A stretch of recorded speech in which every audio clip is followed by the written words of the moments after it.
The Holodomor. Imagine a tragedy, so massive it wiped out millions, and then was buried in silence for decades. Not by accident, not by nature, but by design. This is the story of the Holodomor, one of history's most horrifying and most hidden crimes.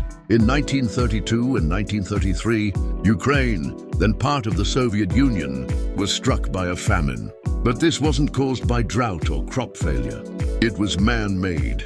Stalin's government took nearly all grain from Ukrainian farmers, not just surplus, but food they needed to survive. Entire villages were surrounded by armed guards. Nothing and no one could leave. Starvation set in. People ate grass, leaves, tree bark. Parents watched their children waste away. Some went mad, some didn't survive the night. But perhaps even more terrifying than the famine itself was the silence that followed. The Soviet Union denied it ever happened.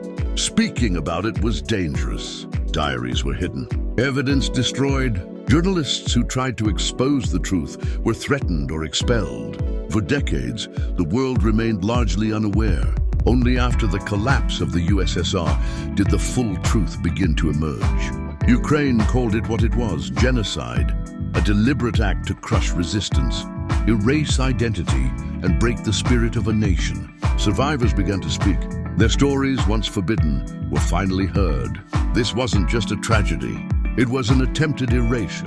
But history remembers, and truth, no matter how long it's buried, finds its voice. Thanks for watching. If this moved you, share it. Let the world remember what others tried to forget.